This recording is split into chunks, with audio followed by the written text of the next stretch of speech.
Broadcasting, this is ZBM TV9 News. Good evening, everyone. It's Thursday, March the 16th, 2017. I'm Diane Brewer, and thank you for joining us tonight. Topping our news, the House of Assembly will now have 2 independent members when it meets for tomorrow's sitting, as yet another member of the One Bermuda Alliance has now resigned from the party, citing what might be irreconcilable differences. Gary Moreno tells us more on the announcement today from now former OBA Member of Parliament, Mark Pettingill. As of today, I have taken the decision that I am resigning from the One Bermuda Alliance, and I intend to sit as an independent member in Parliament for the duration until the next election is my intention at this point. At which time, at this stage, I will probably resign from politics altogether. It was a decision which, as you might imagine, Mr. Pettingill says, did not come easily and was only made after lengthy consideration and discussions as recently as yesterday with Premier and One Bermuda Alliance leader Michael Dunkley. The separation, he felt, has become necessary as a result of growing differences between his own political views and those of the One Bermuda Alliance. A number of those things have not, over the course of time, changed or moved in a direction that I would have liked to have seen them move in. They reflected what my own political philosophy, my own political ideology and philosophy was about from the outset. Mr. Pettingill identifying the issues of same-sex marriage, the approach to introducing casino gaming to the island, and the airport redevelopment as among some of the more significant areas in which he and the party were unable to see eye to eye. But there are also professional issues which contributed to his decision to ultimately resign from the OBA. I find myself in a position of ongoing professional legal conflict. Some of those you have all been aware of, in matters that I'm involved with against the government. And I think also with regard to potential matters that my law firm has been approached about, I find that position of conflict has really put me in a position of being untenable as continuing. But what exactly is Mr. Pettingill talking about?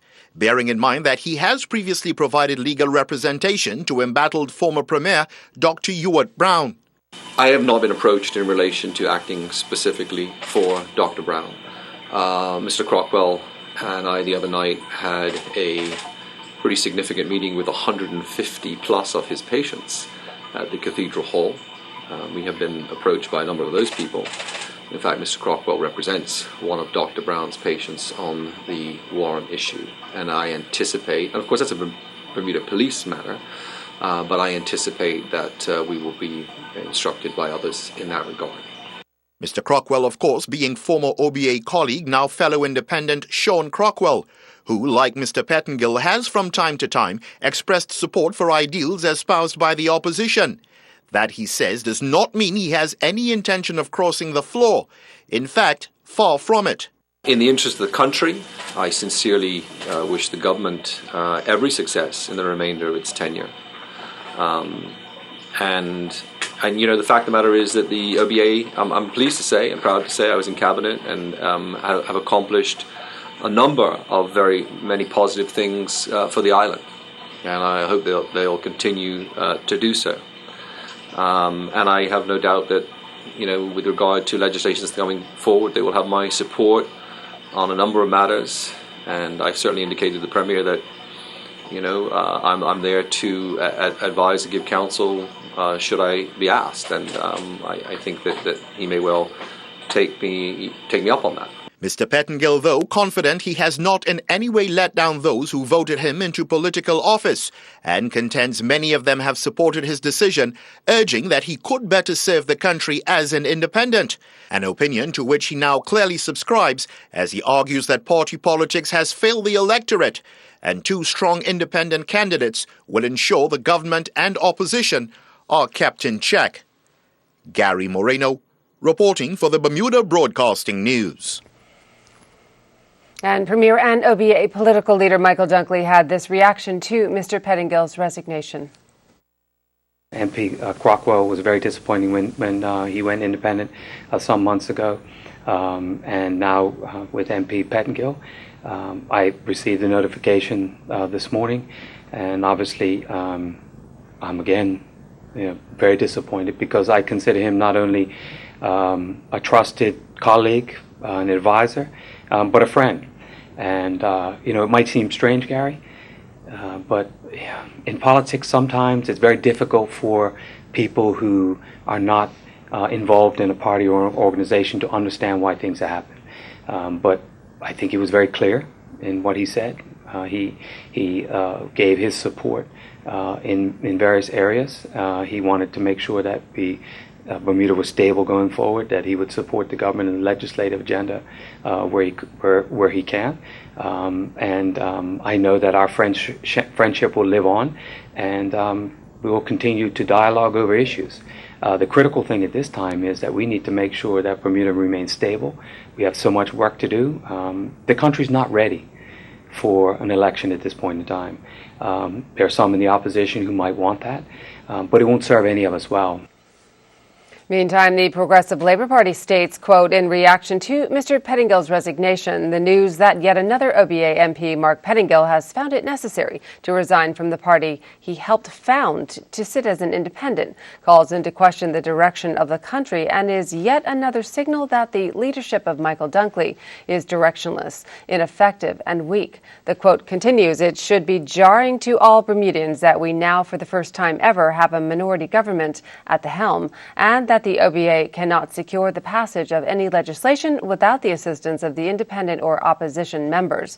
On the anniversary of the day MP Sean Crockwell resigned from cabinet over the government's handling of immigration, this is yet another sign that it is time for the Premier to either resign or go to the country and seek a mandate from the people through a general election, end quote, once again coming from a spokesperson from the Progressive Labour Party. Meantime, there is already talk that Mr. Pettingill's resignation could create a situation where there is an increased possibility of a vote of no confidence in Premier Michael Dunkley and thus forcing a general election to be called. Mr. Pettingill assures that's not his intention.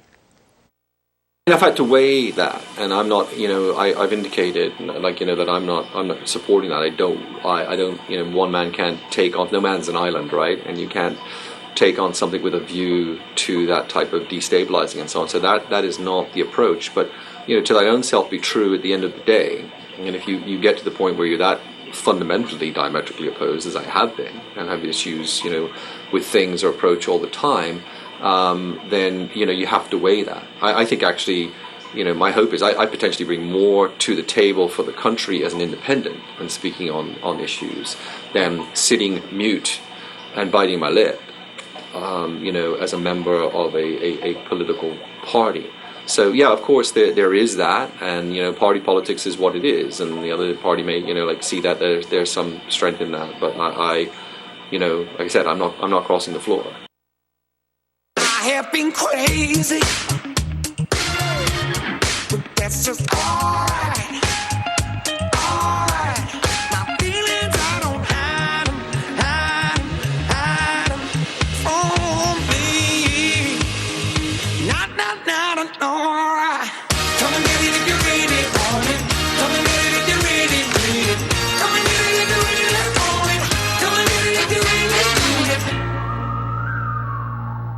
Calling all Bermudian University graduates, have you considered a fast-paced and rewarding career in financial regulation? As Bermuda's sole financial services regulator, the Bermuda Monetary Authority plays a key role in our success in the international business arena.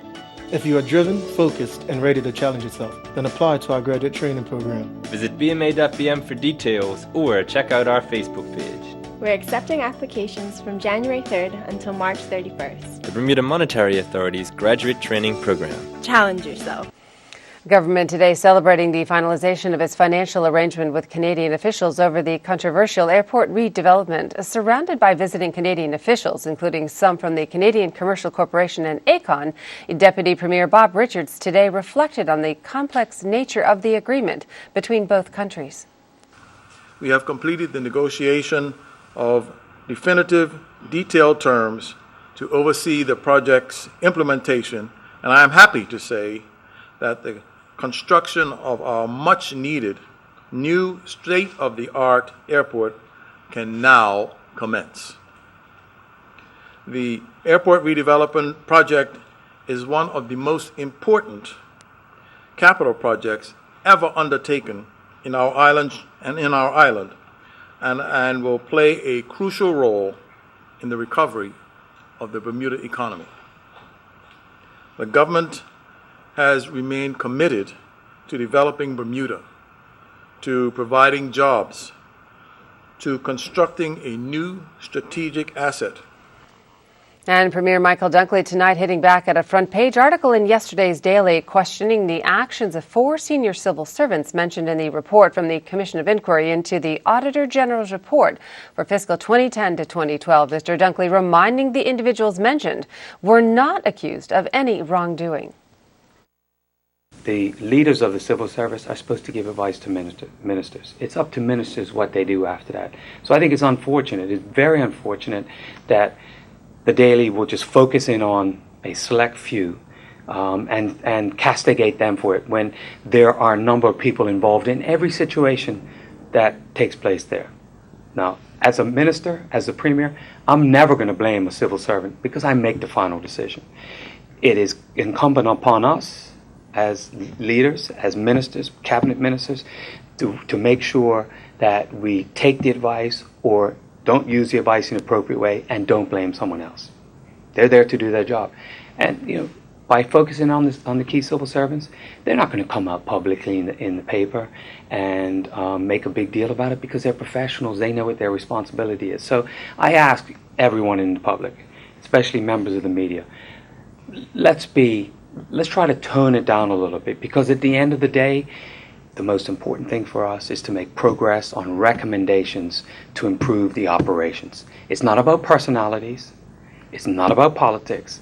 It's about improving the civil service, who by and large do a good job of serving. And we shouldn't try to undermine those people who testified. Some of them gave, very straightforward testimony. We should try to make the system better for those people who work in it, for the ministers who work in it, and for the people who are expected to be served by it. That's going to be my goal. In other news this evening, in response to around 20% of union workers from the Corporation of Hamilton downing tools today, the city says they are handling labor disputes in accordance to the law.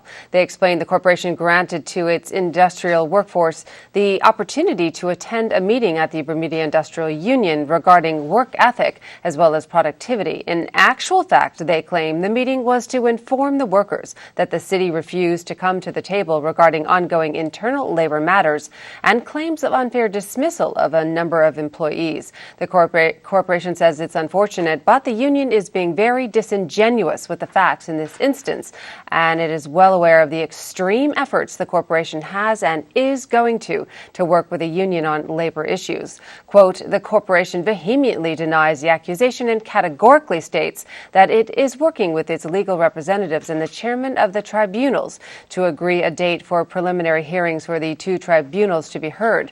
The president of the BIU, Chris Ferbert, denied ever telling the workers to down tools, that he had in fact instructed them to go back to work. We understand the majority of staff did go back to work. Elsewhere, independent MP Sean Crockwell took to his feet in Parliament last night to comment on the findings of that Commission of Inquiry report. The former OBA MP suggesting that the decision to hold the inquiry was not made by Cabinet, but by the Premier alone. And to be clear and full transparency, I think is important, I did not support the Commission of Inquiry when it was actually decided. I did not have a say in whether or not there was going to be a Commission of Inquiry. As we know, that power was given to the Premier in this House, and it was the Premier's decision.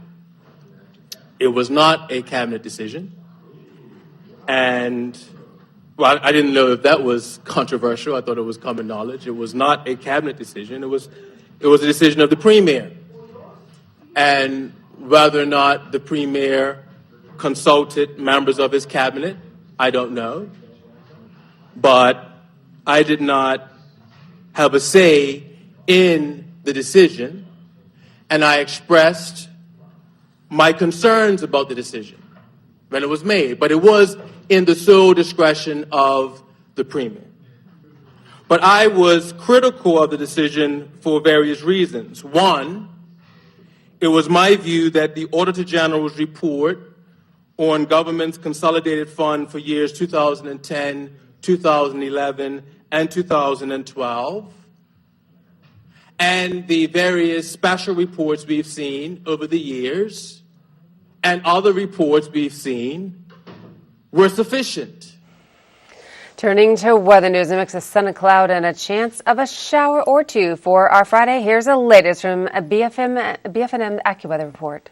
AccuWeather is presented by BF&M Insurance Group. We now go to AccuWeather headquarters. This forecast is brought to you by the BF&M Insurance Group. I'm AccuWeather's Shanae Shocker, taking a look at our satellite and radar, showing that front well off towards our east. Still seeing some cloudier conditions, as well as maybe a lingering shower or two throughout tonight. A closer look shows the majority of those showers well off towards our south and our east there. So not too much going on across the island, though it is still quite breezy, and our waves are a little bit high still, 6 to 10 feet outside the reef. Winds out of the west, 18 to 22 knots. Our temperatures behind this front dropping quite a bit as well. We're sitting in the low 60s, so pretty cool out there as of right now. Now into tonight, we'll stick with the partly cloudy conditions. Going to stay with those winds into the first half of the day. Tomorrow, a passing shower or two possible as we head behind this front. Into our Friday, well, we're wrapping up the day with a mixture of clouds and sunshine and a shower in spots or so. We'll still keep a small craft advisory in effect into tomorrow. As far as our tidal conditions are concerned, next high tide just after midnight tonight, and we'll see our high tide around or just before 12:30 tomorrow afternoon here on your Friday. A look at your extended or at your gateway forecast at least. Looks like the northeast U.S. beginning to dry out. We see plenty of sunshine out towards Boston, partly cloudy skies into New York. Temps well above freezing, that is for the high. But then as we head into the evening hours and the early morning hours, we're going to be seeing pretty chilly conditions out there. 29 for New York for your low, 20 into Boston, and some rain working its way out towards London here. 53 for our high as well. Into the Central Caribbean, we're looking at a couple of showers around Jamaica as well as Trinidad. That same front that passed through us, the tail end of that really stalled out over Jamaica, bringing that uptick in moisture, so more frequent showers there. What we're looking at for tomorrow, once again, cooler temperatures, couple of showers around the region for your Friday to wrap up your work week. Into Saturday, we catch a break, though. Should be some good boating conditions out there for Saturday. Sunday afternoon particularly, we're going to be seeing an increase in cloud cover as well as an increase in our winds, and then spotty showers beginning to pick up throughout the overnight hours. We'll continue to see a front pass through the region here on our Monday. Cooler temperatures for Monday as well, 64 for your high. By Tuesday, we are at 67 degrees, but finally drying out behind that frontal system. Make sure you stay up to date with all your weather news and updates by tuning into your local radio stations, Ocean 89, Power 95, and Inspire 105. AccuWeather was presented by BF&M Insurance Group.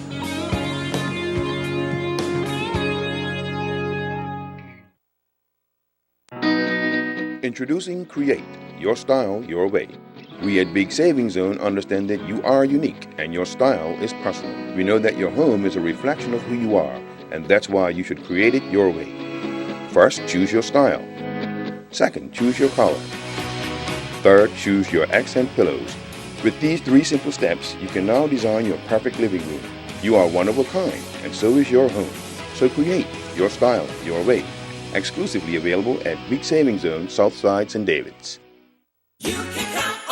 Save $3.80 on certified Angus beef, fresh top round roast, just $4.99 per pound. Delicious extra large sweet eating cantaloupes, $3.99 each. For a quick and delicious meal, Grace corned beef, $3.49 for a 12-ounce tin. Schmidt Blue Ribbon buttermilk bread, only $4.69 for a 22-ounce loaf. Selected varieties of Armor Hammer liquid laundry detergent, $8.99 for a 75-ounce bottle. All stores open Monday through Saturday until 10 p.m. and Sunday 9 a.m. to 7 p.m. for your shopping convenience. You can count on us.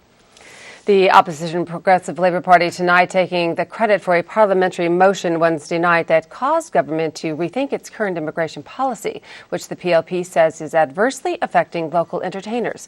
The motion was led by Walton Brown Jr., the Shadow Minister for Home Affairs. He told us as a result of the parliamentary action, he is scheduled to discuss the issues with Home Affairs Minister Patricia Gordon-Pamplin. Well, first of all, Troy, this was government work permit policy that came into force in 2014. And the effect of this policy was to make it much more difficult for Bermuda entertainers to gain work in their own country and to be considered a priority from an employment standpoint in their own country.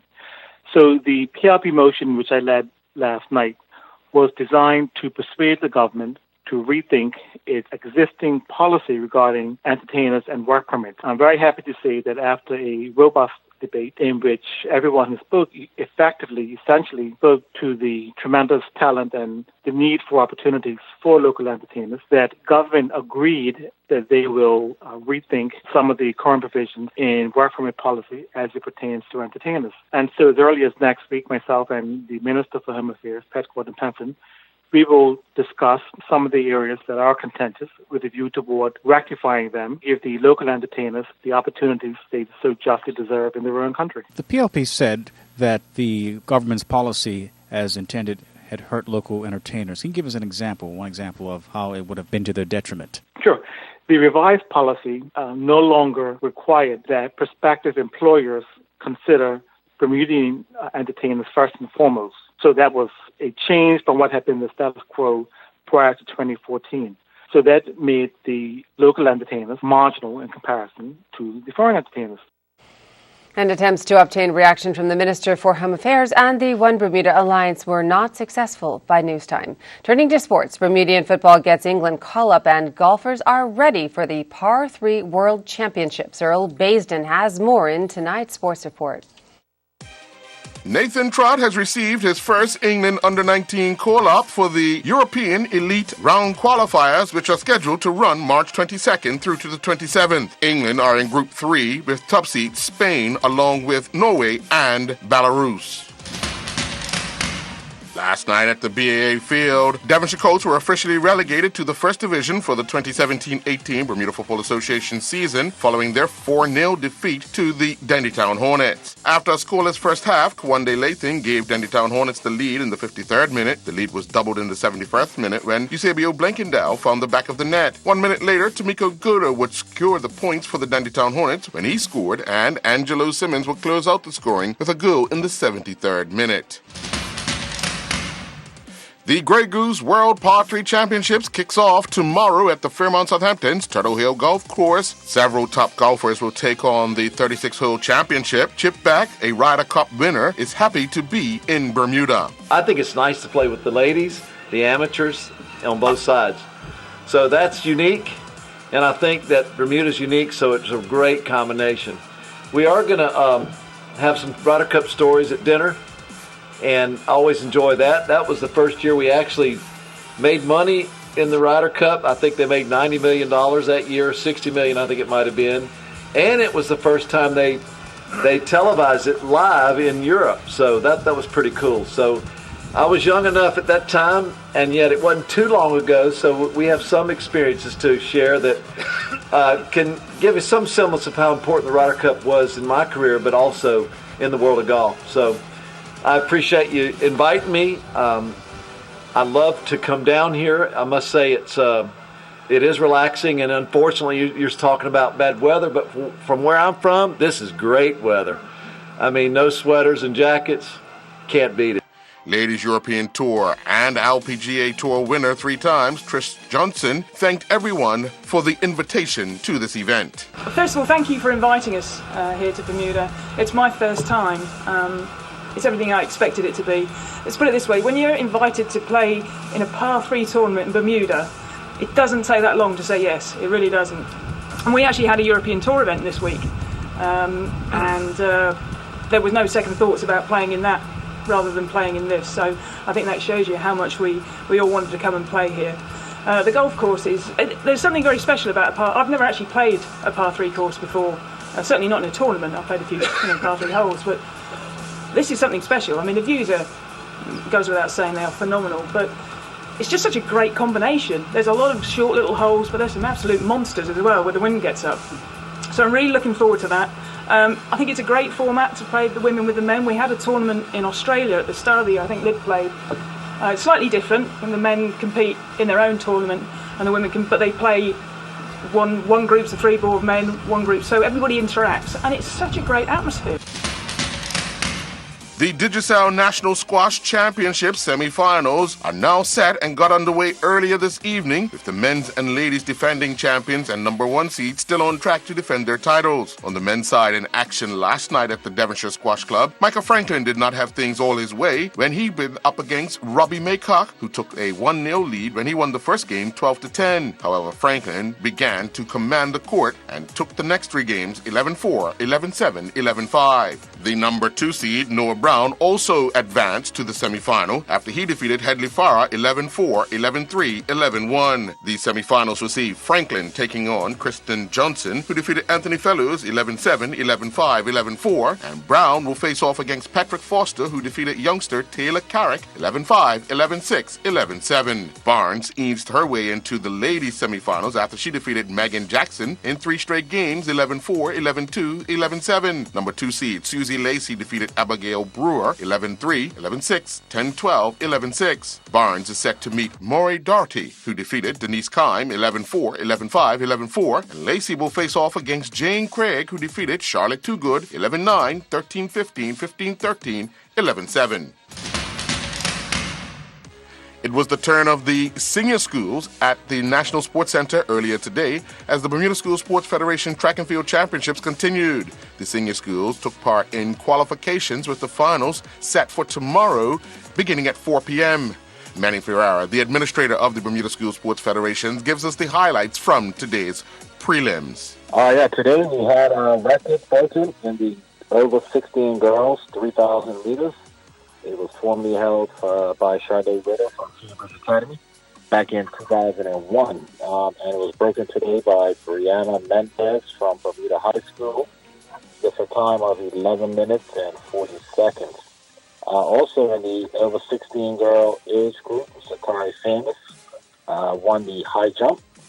And she came through and won the over 16 girls javelin as well. That's Sakari Famous from Barclay Institute. In the under 16 boys category, Clavante Lodge was the top qualifier for the 100 and 200. Quincy Kuzak from Summerfield Academy, he won the 3,000 meters in 9 minutes and 57 seconds. In the over 16 boys age group, we had Bryce Gonzalez from Saltos. He won the javelin throw at 37 meters. Jandel Cumberbatch, he won the 3,000 meters at a time of 10 minutes and 9 seconds.